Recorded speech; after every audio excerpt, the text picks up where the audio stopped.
Começo a nossa meditação nesta manhã fazendo uma distinção que me parece fundamental no que diz respeito a esta bem-aventurança. Jesus não diz nesta bem-aventurança: bem-aventurados aqueles que murmuram, porque serão consolados. Jesus não diz nesta bem-aventurança: bem-aventurados aqueles que fazem birra, porque serão consolados.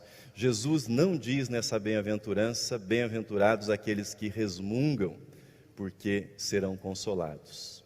Aqueles que murmuram querem mais murmurar. Aqueles que fazem birra querem protestar ou querem manipular por meio da sua birra, ou aqueles que resmungam querem aborrecer-se e querem aborrecer aqueles que estão ao redor. Portanto, façamos essa distinção de princípio. Chorar nesta bem-aventurança significa prantear, significa entristecer-se profundamente. Trata-se daquela tristeza que toma conta da pessoa, que de algum modo a domina, e a domina de tal maneira que não pode ser ocultada. Trata-se de uma tristeza interior que transborda para a face, transborda para as lágrimas, uma tristeza que toma conta da pessoa e chega muitas vezes às lágrimas. Não é mero jogo de cena, não é faz de conta, é um abalo profundo da pessoa. Eugene Peterson, pastor presbiteriano, na sua paráfrase à mensagem, assim redigiu esse texto. Diz ele: abençoados são vocês que sofrem por terem perdido o que mais amavam, só assim poderão ser abraçados por aquele que é o amor supremo. A boa notícia de Jesus, nesta bem-aventurança, conforme a paráfrase que acabamos de ler, a boa notícia é a seguinte: quando você perde aquilo que é mais precioso na sua vida, quando você perde aquilo que é mais valioso na sua vida, você não precisa necessariamente perder a sua alegria de viver. E mais do que isso, quando você perde aquilo que você julga que é precioso, que é essencial para a sua felicidade, você não precisa perder-se em função desta perda que você julga fundamental na sua vida, essencial para a sua felicidade. Quando você perde tudo nesse mundo, você tem a oportunidade de descobrir algo que você não pode perder, algo que o mundo não pode roubar de você: a companhia de Deus, a presença de Deus, o consolo de Deus, a amizade de Deus por você, o conforto de Deus na sua vida, o abraço terno daquele que é o amor supremo. É isso que você pode descobrir em meio às perdas da sua vida.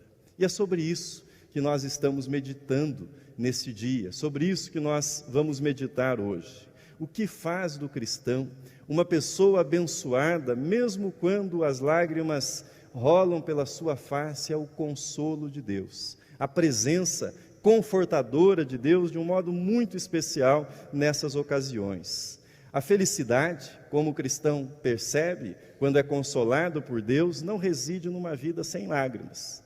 Mesmo porque você há de concordar comigo, isso é impossível. Na experiência humana é impossível uma vida sem lágrimas. A felicidade para o cristão não se encontra então na ausência das lágrimas, mas na presença ao nosso lado daquele que nos consola e daquele que enxuga as nossas lágrimas. Qual a relação então entre Deus e as nossas lágrimas? Qual a relação entre Deus e o nosso sofrimento? Como Deus nos conforta nos momentos em que nós sofremos, nos momentos em que nós choramos? Como você pode experimentar o conforto divino? Como você pode experimentar essa acolhida de Deus nos momentos em que as lágrimas estão presentes na sua vida? Quero dividir com vocês algumas coisas a esse respeito. A primeira delas é a seguinte: como é que você é confortado quando você chora, quando você se entristece? Em primeiro lugar, percebendo que Deus está ao seu lado, percebendo a presença de Deus junto a você. Quando nós estamos sofrendo, é muito fácil É muito fácil esquecermos a presença de Deus, deixarmos de perceber que Ele está ao nosso lado. Veja o que o salmista escreveu: perto está o Senhor dos que têm o coração quebrantado e salva os de espírito oprimido. Nas nossas dores, nas nossas lutas, Deus está ao nosso lado. Esta é uma certeza que você deve ter. Ainda que você não sinta Deus, você precisa crer que Ele está ao seu lado e perceber a presença dEle. E há 3 coisas que você pode lembrar quando estiver passando por dificuldades. A primeira é a seguinte: Deus está vendo. Deus não só está ao meu lado, mas Ele está vendo o que está acontecendo comigo. Veja o versículo 7º do Salmo 56, que redação belíssima e confortadora. Diz assim: tu contaste os meus passos quando fui perseguido, recolheste as minhas lágrimas no teu odre. Não estão elas inscritas no teu livro? Que é isso senão a visão, a percepção, a companhia de Deus quando nós sofremos? Segundo, Deus está cuidando, não só está vendo, mas Ele está cuidando de você. Mais uma vez o salmista nos ajuda: o Senhor é o nosso refúgio e fortaleza, socorro bem presente nas tribulações, nas angústias. As nossas dores, portanto, importam para Deus. Podemos procurá-lo na hora do sofrimento com a certeza que Ele nos acolherá. Em terceiro lugar, Deus não só está vendo, Deus não só está cuidando, mas Ele está ajudando aquele que sofre. Ele não só sabe que você está passando, não só sabe o que você está passando, Ele não apenas quer ouvi-lo, mas Ele realmente quer ajudá-lo nos seus momentos difíceis. E como Deus faz isso? Deus o fortalece, Deus derrama da sua graça, Deus derrama da sua misericórdia, Deus concede a você paciência, Deus concede a você forças nesses momentos, Deus o ajuda produzindo algum bem por meio deste sofrimento pelo qual você está passando, e Ele pode ajudá-lo, e Ele o ajuda a crescer em meio aos sofrimentos para que você saia deles mais forte, saia deles ainda mais amadurecido e tendo maior comunhão com Deus. Então, a primeira coisa, perceber a presença de Deus, estar certo da presença de Deus ao nosso lado. A segunda, Deus nos ajuda, Deus nos consola, mostrando-nos a aceitação do fim da dor. Você pode receber a consolação aceitando o fim da dor. O consolo de Deus chega da seguinte forma: veja o que escreveu o salmista: ao anoitecer pode vir o choro, mas a alegria vem pela manhã. Não recuse uma nova manhã vinda da parte de Deus na sua vida. Não recuse essa nova manhã. Muitas vezes não somos consolados porque nós não aceitamos o fim da dor. Pode parecer estranho isso, pode soar esquisito aos seus ouvidos, mas o que eu quero dizer e mostrar para você é o seguinte: muitas vezes nós reprimimos o sofrimento, reprimimos a nossa dor, negamos a nossa dor, neste caso fingimos que não estamos sofrendo, e ao fazê-lo, esta dor reaparece de diferentes formas, em diferentes circunstâncias na nossa vida e não nos deixa. A repressão, simplesmente a negação, não funciona. Outra forma que nós nos apegamos à nossa dor e não deixamos que Deus nos console é quando nós remoemos e nos ressentimos. Se pela repressão alguns querem fingir que não estão sofrendo, aqueles que se ressentem com aquilo que a dor lhes causou, muitas vezes não deixam a dor ir embora, não aceitam a cura, sofrem tudo novamente, passam novamente todos os dias por todos os fatos, por todos os momentos difíceis. Aceitar o fim da dor, do choro, significa aceitar a consolação de Deus. Mas eu quero fazer uma distinção para vocês entre duas palavras que são importantíssimas e muitas vezes são confundidas. Há uma grande diferença entre consolação e conformação. A diferença entre ser consolado e estar conformado a uma dor, entre ser consolado da dor e estar conformado à dor. Conformar-se a uma dor é deixar que ela molde a forma da sua vida, que ela deu o tom da sua vida, é estacionar. Na verdade, aquele que se conforma à sua dor para de viver, estaciona numa determinada fase da sua vida. Por outro lado, biblicamente, ser consolado significa transcender a dor, ir além da dor. O cristianismo essencial, o evangelho essencial de Jesus nunca é uma mensagem de conformação à dor. É uma mensagem de consolação, uma mensagem de transcendência à dor, mas nunca uma mensagem de conformação. Como é possível ir além da dor? Como é possível ir além do choro, da tristeza em nossa vida? Em meio às dores, Deus nos toma pela mão e nos diz: venha comigo e veja, a vida não terminou. A sua história não se resume a esse momento. A sua vida não será escrita apenas com o alfabeto da dor. A sua vida não está presa ou resumida a esse momento de sofrimento. Há mais para ser vivido com a minha graça. Em terceiro e último lugar, nós experimentamos o consolo divino quando nós utilizamos os recursos que Deus pôs à nossa disposição para que sejamos consolados. Quais são esses recursos que Deus pôs à nossa disposição? Muitos se recusam à consolação oferecida por Deus e se refugiam no consumo, outros se refugiam no álcool, outros se refugiam em drogas ilícitas, outros se refugiam em relacionamentos abusivos. Não importa qual seja o refúgio, o que se tenta nesse tipo de refúgio é preencher, sanar essa dor profunda com algo que é provisório, que não vai conseguir saná-la verdadeiramente. Querem consertar o problema atuando do lado de fora do coração.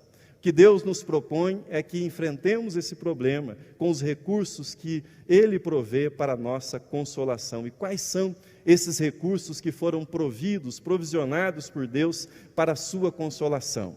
Deus nos consola por meio da sua palavra.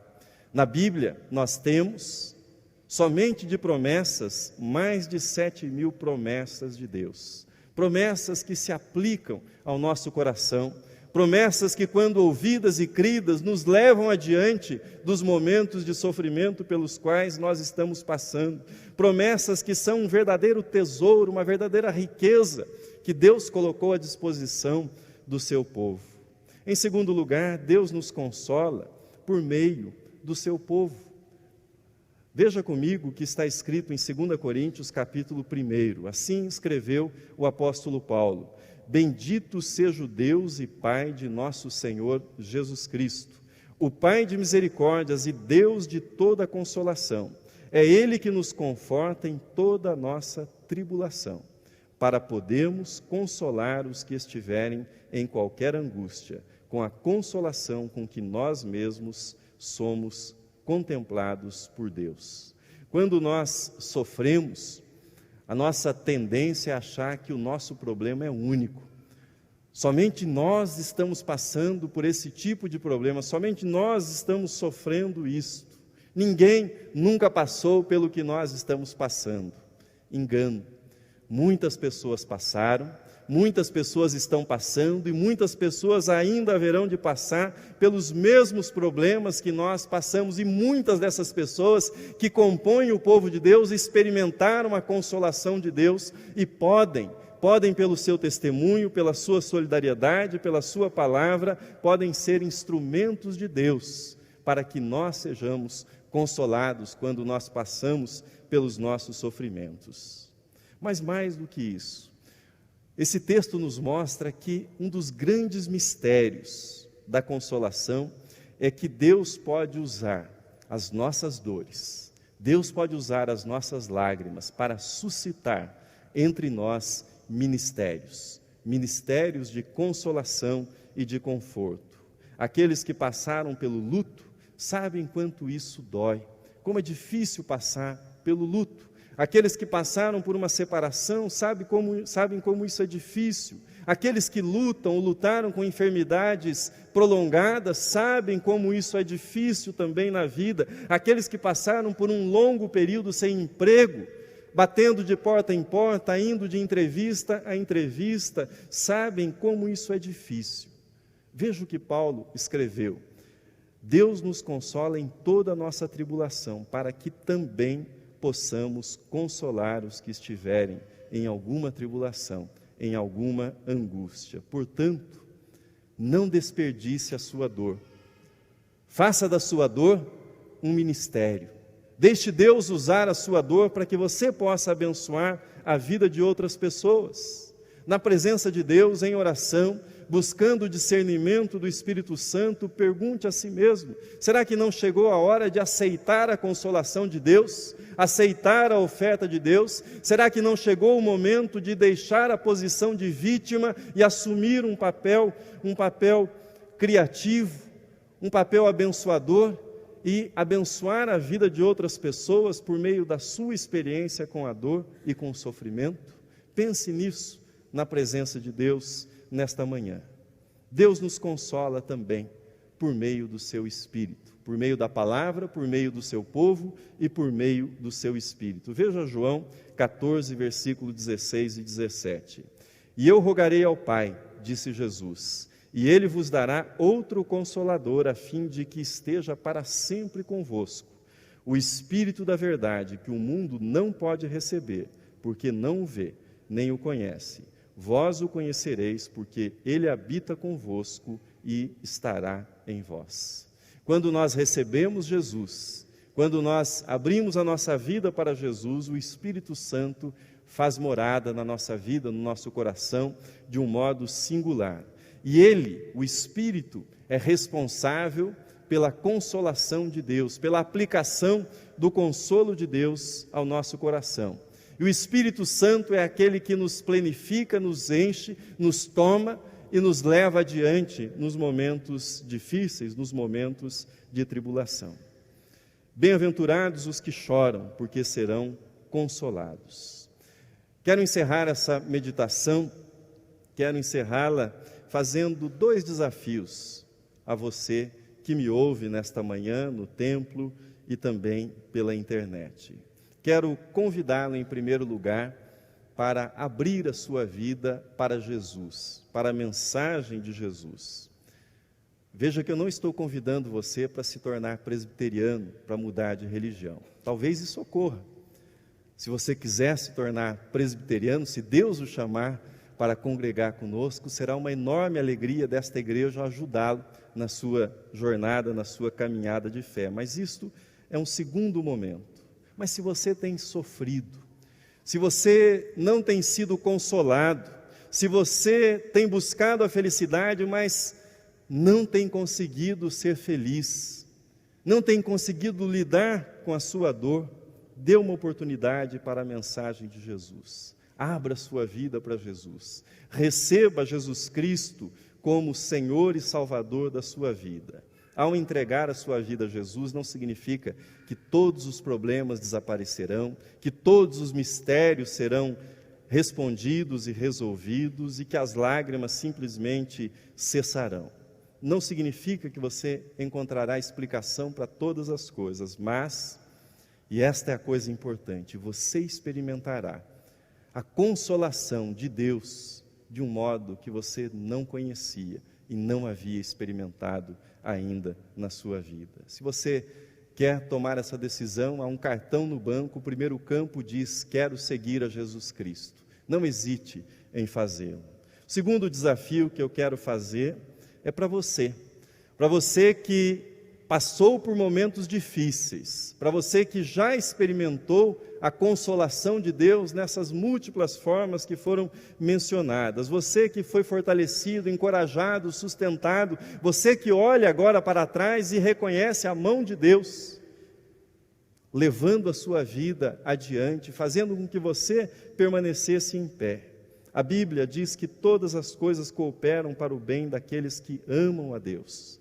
Talvez, e você diante de Deus é que deve chegar a essa conclusão, tenha chegado a hora de usar suas memórias das horas de sofrimento de uma forma criativa, de uma forma redentora, de uma forma solidária, para que aqueles que estão passando por tribulações, aqueles que precisam de consolação, possam ser consolados pela instrumentalidade da sua vida, e aquilo que nós lemos em 1 Coríntios cumpra-se na sua vida. Portanto, abra o seu coração para as pessoas que estão passando por sofrimentos e ouça o que Deus está chamando você a fazer.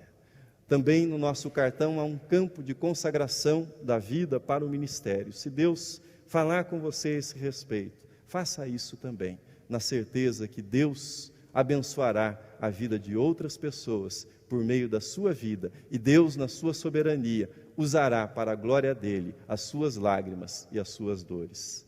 Bem-aventurados os que choram, porque serão consolados. Deus o abençoe. Amém.